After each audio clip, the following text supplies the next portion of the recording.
Olunaku lw'eggulu Afande Kaweesi yagobeddwa mukama we General Kale Kayihura ekireeseewo oluvuuvumo mu kitongole kyonna. Okusinziira ku nsonda ennekusifu mu poliisi, ebizibu bya Afande Kaweesi byatandikira ku fayiro ez'enjawulo ezizze nga zibulankanyizibwa okusingira ddala ku misango egy'amaanyi. Kigambibwa nti era Kaweesi abadde abikkira emisango eminene egirimu abanene mu gavumenti n'abagagga b'omu Kampala.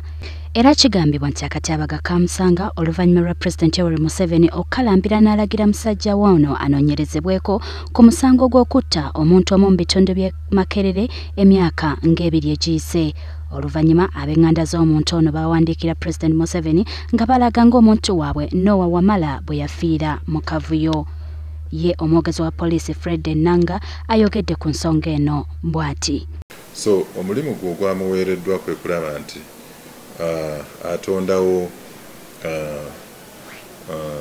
ebyenjigiriza oba courses emisomo okuviira ddala waggulu mpaka wansi mu poliisi egiyamba okukulaakulanya omupoliisi mu birowoozo ne okumuwa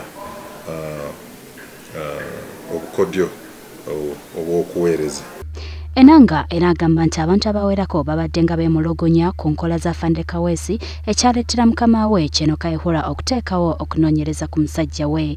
Ezo ensonga zaaliwo era omusango ogwo gwali gwagobebwa ng'obujulizi bwali tebuliiwo mpaka okwemulugunya kwatuuka eri ssenkagale wa poliisi n'asalawo nti wabeerewo okunoonyereza okw'enjawulo nga kuva mu bakorona nga batunulira enfa omuvubuka gye yafiiramu mu kkomera oba kyali kigenderere oba nedda. Ssenkagale yasaba nti ekyo kikolebwe. Ensonda zitutegeezezza nti Kaweesa agezezzaako enfunda eziwera okutuukirira abantu bano naye nga buteerere. Tugezezzaako okumutuukirira ku ssimu ze ezimanyiddwa naye nga tetusobodde kumufuna.